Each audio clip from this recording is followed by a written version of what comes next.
కొన్ని రోజులుగా సోషల్ మీడియాలో నేను ఒకటి బాగా అబ్జర్వ్ చేశాను. అదేంటంటే రీసెంట్‌గా మన తెలుగు స్టేట్స్‌లో కూడా రిలీజియస్ ఫైట్స్ అనేవి చాలా విపరీతంగా పెరిగిపోయినాయి.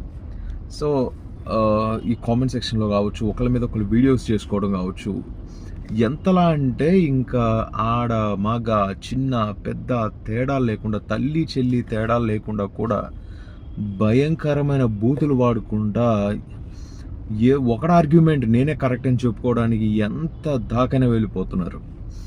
ఓకే, ఇది ఇలానే మితిమీరిపోయి రిలీజియస్ ఫైట్స్ పెరిగిపోయి ఒకరినొకరు చంపుకునే దాకా వచ్చారనుకుందాం. ఒక క్రిస్టియన్ వెళ్ళి ఒక హిందువుని కొట్టాడు అనుకోండి, లేకపోతే ఒక హిందువు వెళ్ళి ఒక ముస్లింని కొట్టినా, ముస్లిం వచ్చి ఒక హిందువుని కొట్టినా, ఆ టైంలో మీ దేవుళ్ళు రారు. ఒక హిందువు వచ్చి ముస్లింని చంపుతుంటే అల్లా అప్పుడు దిగిరాడు ఆ ముస్లింని కాపాడటానికి. అదే ఒక ముస్లిం వచ్చి అదేవిధంగా ఒక హిందువుని చంపబోతుంటే ఆ టైంలో ఆ హిందూ దేవుళ్ళు ఎవరు రారు ఆ హిందువుని కాపాడటానికి. అదేవిధంగా క్రిస్టియన్ని చంపబోతున్నా కూడా ఆ క్రిస్టియన్ కాపాడటానికి జీసస్ క్రైస్ట్ రాడు. ఆ టైంలో ఆ గొడవల్లో పోయేది మీరే. అప్పుడు మీ ఫ్యామిలీ ఏమవుతుందో తెలుసా? అడుక్కు తింటుంది రోడ్డు మీద. ఇంకోటి చెప్పనా, మీ కోడి బుర్రలను బ్రెయిన్ వాష్ చేసిన ఈ రిలీజియస్ లీడర్స్ ఉన్నారు చూసావా, నీ మతమే కరెక్టు, నీ మతమే గొప్ప, నీ మతము కానోడిని ఏదో ఒకటి చేసేయి, ధర్మ పరిరక్షణ ఏ పదాలు వాడుకుంటారో మీ ఇష్టం వాడుకోండి.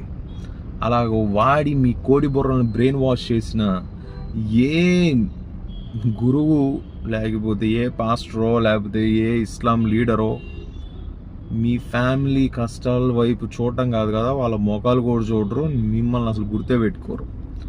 వాళ్ళు కంఫర్ట్ జోన్లో ఉన్నారు గాయస్. పాస్టర్స్ కావచ్చు, చాలా ఈ ముస్లిం లీడర్స్ కావచ్చు, హిందూ లీడర్స్ కావచ్చు, చక్క ఏదన్నా మఠాలో చర్చిలో ఏదోడు కట్టుకొని వాళ్ళు కంఫర్ట్గా ఉన్నారు. మిమ్మల్ని బ్రెయిన్ వాష్ చేసి రోడ్ల మీద పంపిస్తున్నారా? సివిలైజ్డ్ సొసైటీలో సివిలైజ్డ్ పీపుల్ బ్రతకడం నేర్చుకోండి. ఒకళ్ళ ఇష్టాలు ఒకళ్ళు గౌరవించడం నేర్చుకోవాలి, ఒకటి నమ్మకాలను ఒకళ్ళు గౌరవించడం నేర్చుకోవాలి. నువ్వెవడవరా వెళ్ళి వాడి మాత్రం తప్పంటానికి?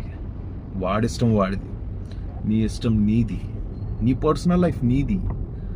భక్తి అనేది పర్సనల్ లైఫ్గా ఉన్నంతకాలం సొసైటీ బాగానే ఉంటుంది.